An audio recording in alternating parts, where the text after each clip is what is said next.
Hi everybody. Welcome to honey stories. నేను మీ Lakshmi. 'Vasishtha the best' 163 episode యార్. నెక్స్ట్ డే మహా ఆంటీ టిఫిన్ తినిపిస్తుంటే తింటూ, నాన్ని అక్కడ గర్ల్స్ అందరూ ఇలా తిప్పుకుంటూ నడుస్తున్నారు అంటూ మోడల్స్ క్యాట్ వాక్ చేస్తూ ఎలా నడిచారో సేమ్ అలా నడిచి మరీ చూపిస్తుంది మిన్ను. వారెవ్వా! మా చిట్టి తల్లి బిగ్ మోడల్ అవుతుందని క్లాప్స్ కొట్టారు వాసుదేవ్. మొహం విరిచేసి, నేను మోడల్ కాను తాతూ, మీలా బిజినెస్ చేస్తా అని నడ్డి వయ్యారంగా తిప్పి మరీ చెప్పింది. మిన్నుని దగ్గరకు తీసుకుని ముద్దు పెట్టి, బిజినెస్ ఉమెన్ అవుతావా గుడ్ అని నవ్వారు. తల చుట్టూ చేతిని తిప్పి మొటికలు విరిచి, ఎన్ని ఆలోచనలు అంటూ మురిపెంగా అంది మహా. ఏం జాదు వేసిందేంటి, ఇద్దరు తెగ ఉబ్బిపోతున్నారు పూరిల్లా అంటూ వచ్చాడు వశిష్ఠ. తాతలా బిజినెస్ చేస్తానంటుంది నాన్న, మోడల్ అవదంట అని టిఫిన్ పెట్టింది మహా. ఒడిలోకి తీసుకుని హెయిర్ సెట్ చేస్తూ, ఏడాల్ హెయిర్ ఇలా వదిలేసావే అని పిలిచి, తాతూలా బిజినెస్ చేస్తావా అని అడిగాడు వసి. అవును డాడీ అంటూ కళ్ళని చక్రలా తిప్పింది. నా బంగారం, గుడ్ గర్ల్, మంచి బిజినెస్ స్కూల్లో జాయిన్ చేస్తాను, బాగా చదువుకో అంటూ ముద్దులు పెట్టాడు వసి.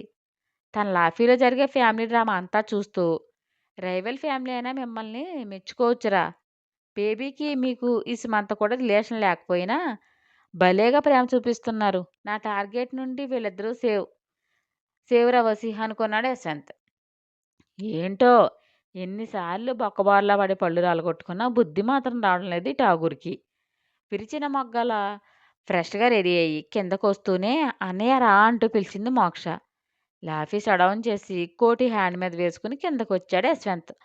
సోఫాలో కూర్చుని యమ సీరియస్‌గా బుర్ర చించేస్తుంది బ్లూ ఆంటీ.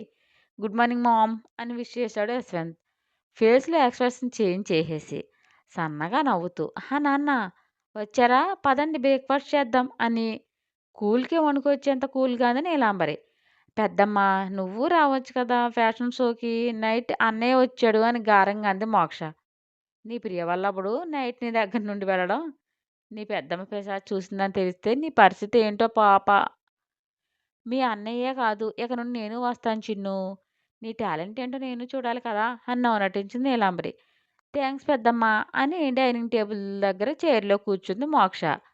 పెదవులతో నవ్వుతూ, మనసులో విషం కక్కుతూ తను వచ్చి కూర్చుంది నీలాంబరి. డిజైన్స్ బాగున్నాయి మామ్. పంతంతో కోర్స్‌లో జాయిన్ అయితే 3 నాళ్ళ ముచ్చటేలే అని లైట్‌గా తీసుకున్నా. బట్ మంచి ఇంప్రూవ్ అయింది వర్క్‌లో చిన్ను అన్నాడు యశ్వంత్. అవునవును, చాలా ఇంప్రూవ్ అయింది అన్నిటిలో అని అదోలా సాగదీసింది నీలాంబరి. పెళ్ళికొడుకుని తరిమి కొట్టానని పెద్దమ్మకు నా మీద కోపం ఇంకా తగ్గలేదు అని మనసులోనే నవ్వుకుంది మోక్ష. ఇంకెన్ని రోజులుంటుంది షో అని అడిగింది నీలు ఆంటీ.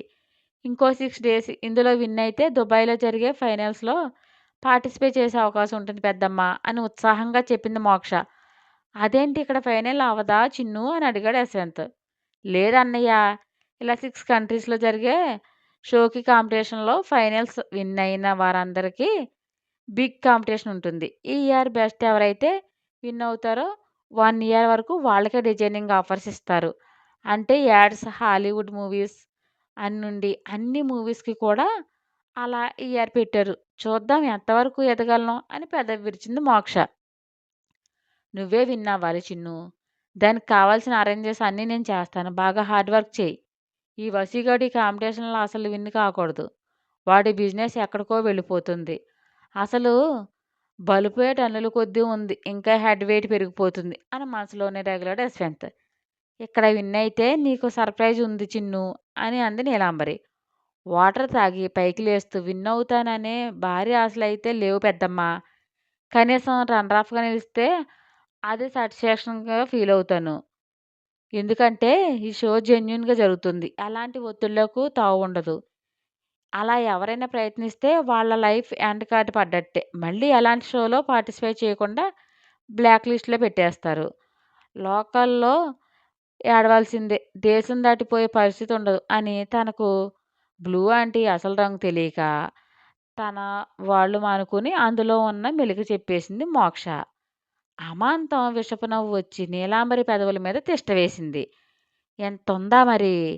మీలోగా పార్టిసిపేట్ చేసే హోప్ లేకపోయినా నేను చేయించాను. అది ప్రాబ్లమ్ అవుతుందా? అని టెన్షన్ పడ్డాడు యశ్వంత్. అదేం లేదు అన్నయ్య. జస్ట్ అది పార్టిసిపే వరకే కదా! ఏమి అవ్వదులే. లైట్ తీసుకో. బై పెద్దమ్మా. నేను కాల్ చేస్తానన్నయ్య అని చెప్పి వెళ్ళింది మోక్ష. తన మైండ్‌లో క్రూరమైన ఆలోచన వికృత రూపం దాల్చి వెళుతున్న మోక్షను చూసి ఈవిల్ స్మైల్ ఇచ్చింది బ్లూ ఆంటీ. కన్నబిడ్డల లైఫ్‌కే సంకనాకించింది. ఎక్కడో చెల్లెలు కూతురు మోక్ష మీద ప్రేమ కారుస్తుందా ఏంటి? తన పంతం నెగ్గాలి. సొసైటీలో తనని పొగిడి పైన పెట్టాలి. అందరి ఇంటెన్షన్ తన మీదే ఉండాలి. అందరూ తన మాటకే ప్రయారిటీ ఇవ్వాలని నిత్యం అలాంటి ఆలోచనలతో ఉండే నీలాంబరి మోక్ష లైఫ్ ఎలా టర్న్ చేస్తుందో మరి. ఇది ఉన్మాద స్థితి. ఇలాంటి వాళ్ళు రియల్ లైఫ్‌లో కూడా మన చుట్టూనే ఉంటారు. అక్కో, చెక్కో, ఫ్రెండో, గుడ్డో ఇలాంటి తొక్కలో రిలేషన్స్‌తో పీడిస్తారు. Be careful friends. Bye mom అని యశ్వంత్ కూడా ఆఫీస్‌కి వెళ్ళిపోయాడు. హ్యాండ్స్ వాష్ చేసుకుని, తన ఫోన్ తీసుకొని ఎవరికో డయల్ చేస్తూ రూమ్‌కి వెళ్ళింది నీలాంబరి.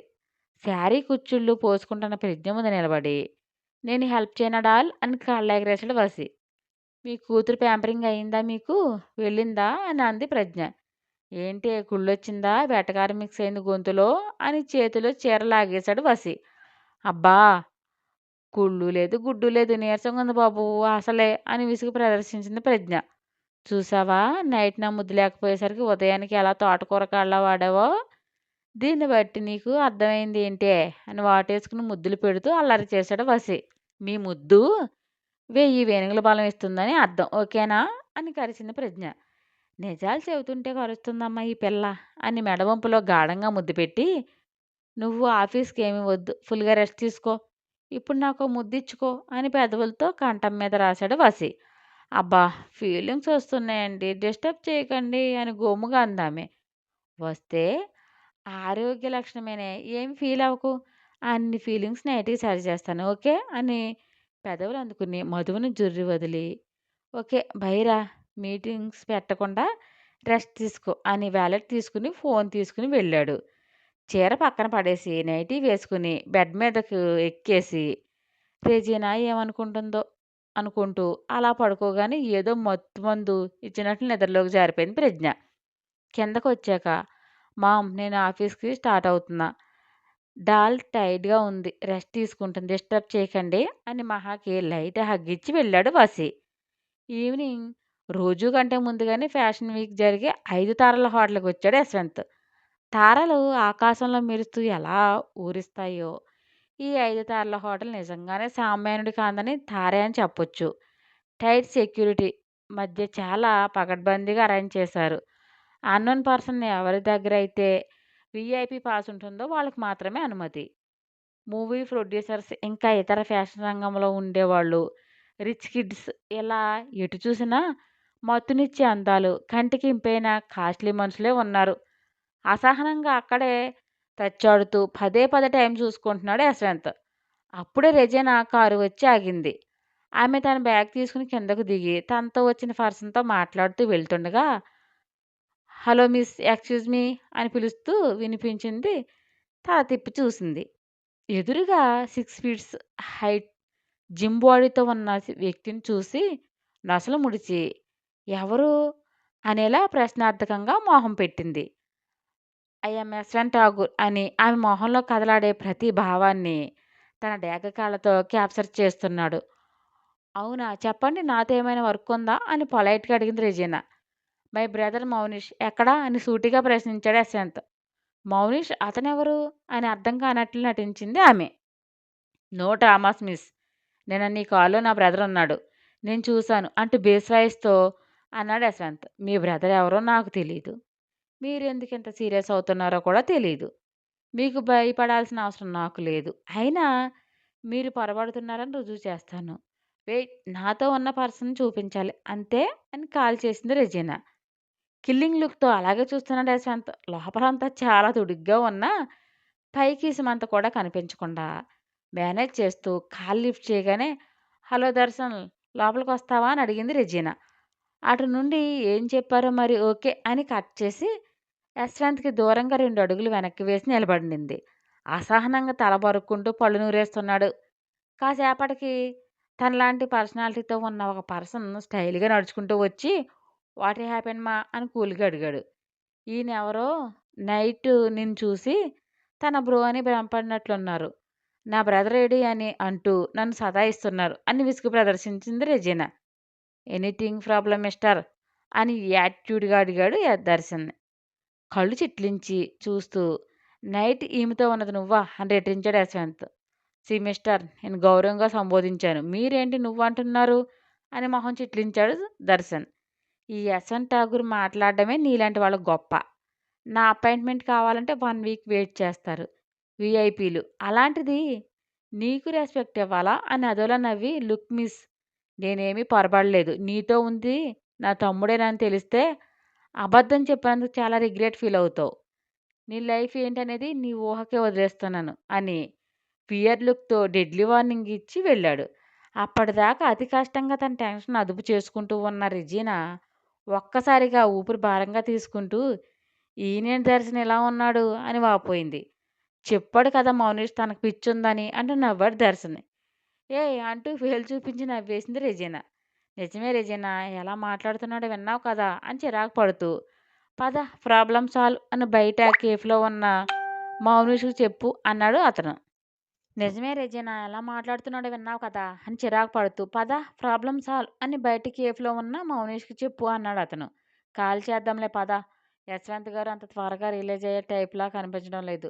మన మీద నిఘా పెట్టే ఉంటారు అని నువ్వు కామ్‌గా ఉండు. వసీ సార్ వచ్చాక చెప్తే తనే చూసుకుంటారు పద అని రూమ్‌కి వెళ్లారు. రెజీనా ఊహని నిజం చేస్తూ తన సెక్యూరిటీ చీఫ్‌తో రెజీనా మీద స్పై చేయమని చెప్పాడు యశ్వంత్. ఉదయం అంతా నిద్రపోవడంతో విరిచిన రోజాలా ముగ్ధ మనోహరంలో ఉన్న ప్రజ్ఞను చూసి లుకింగ్ గార్జియస్ అన్నాడు దర్శన్. మొహం చిట్లించింది ప్రజ్ఞ. హలో బాస్ ఏంటి కదా అని కళ్ళెగరేశాడు వశిష్ఠ. తను అంతే సార్ ఏమున్నా అలాగే వాగేస్తాడు అని దర్శన్ భుజం మీద చిరుదెబ్బ వేసింది రెజీనా. తప్పేముంది డియర్ అందాన్ని పొగడాలి. మిసెస్ వశిష్ఠ అందానికి అసూయ పుట్టేలా ఉంటే ఎవరైనా పొగుడుతారు అని భుజాలు ఎగరేసి అందమైన వైఫ్ ఉంటే తిప్పలంట వశిష్ఠ గారు మీకు అంతేనా అంటూ నవ్వేశాడు దర్శన్. నా స్టోరీ మీకు నచ్చినట్లయితే ఒక లైక్ ఇచ్చి కామెంట్ చేయండి ప్లీజ్ షేర్ అండ్ సబ్స్క్రైబ్ చేయండి బడ్డీస్.